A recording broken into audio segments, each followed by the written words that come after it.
As I said to Tyson whilst the fight was on, could you imagine what it'd have been if you'd have been in there? Who's a big guy, who's got all the moves that Usyk's got, he's got a great boxing brain, can punch, he's a much bigger puncher, you'd have had him out early. Ooh. Can you tell us anything that Tyson said to you on text about the fight? He was just gutted, because obviously, obviously he's got to do his job, and I don't want to tempt fate now with him against Wilder. I'm confident he'll win that fight, but he was gutted because it's something we've all tried to work hard towards, and it would never happen now because. Those are the words once again from Frank Warren as he explains Tyson Fury's response, feelings towards the loss of Anthony Joshua to Alexander Usyk. And as you heard him say, he was absolutely gutted, because that's the fight that everybody wanted to see that fight. Well, almost everybody, right? Minus the Wilder fans. And you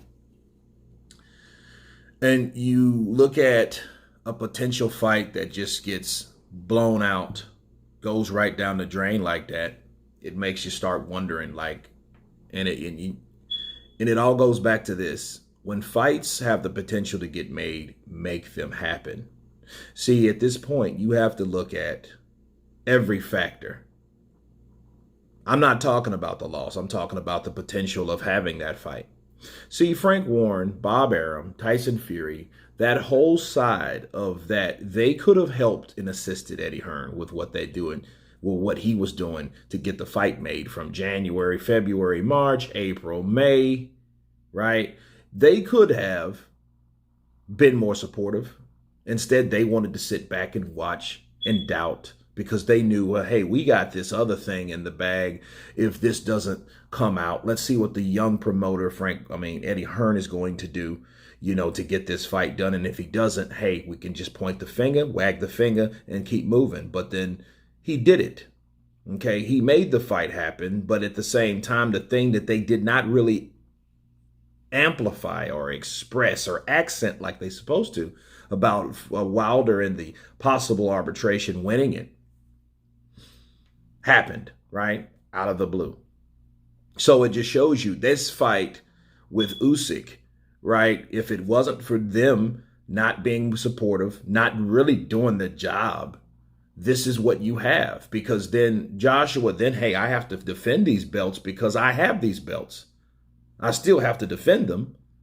Because if Tyson Fury wants them for undisputed, which Tyson just wanted the money, right?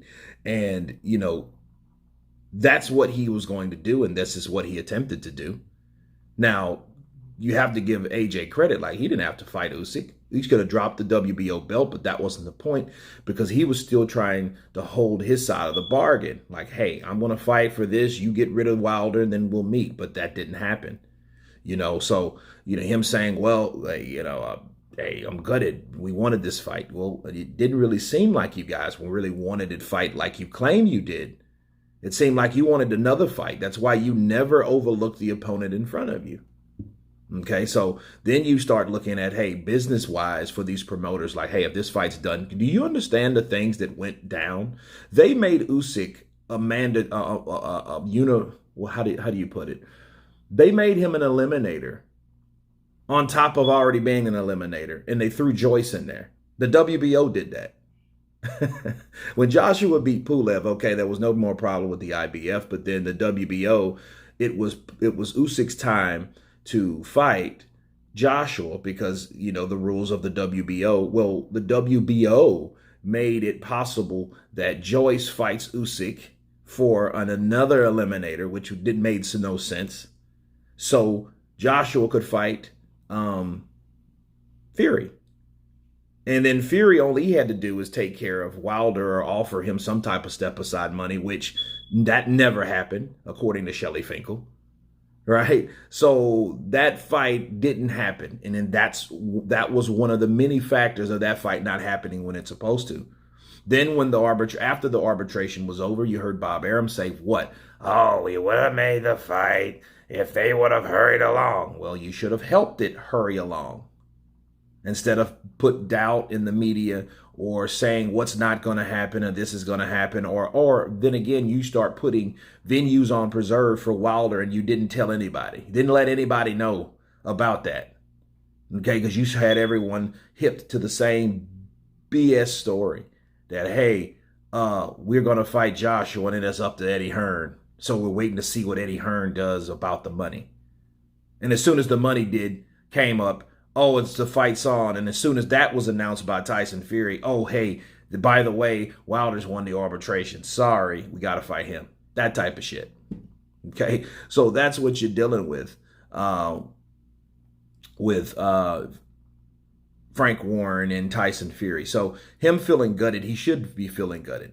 He should, because he should have taken the fight when the fight was available to him instead of bullshitting everyone like he wanted the fight right then. And he didn't. I don't feel that he did. I think, based on what his father said, hey, he needs another tune-up. He can't fight Joshua right now. And then I think Joshua is a guy that he needs to know who he's fighting. If you switch up or you have any type of, hey, we're going to fight and that's exactly what happened. It wasn't as bad as 2019, but it still happened nonetheless. He thought that he was going to fight Tyson Fury, and then up comes Usyk.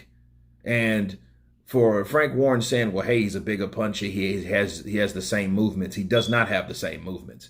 He is quick. He is good with feints. He would have a totally different challenge against Usyk if they fought, but that's a totally different story, all right? But he should feel gutted because that fight may never happen now. So shame on you guys over on that side of the street. But anyway, you guys tell me what you think of Frank Warren expressing Tyson Fury's feelings towards Anthony Joshua losing to Alexander Usyk. Of course, please subscribe. And you guys been Counterpunch. Peace.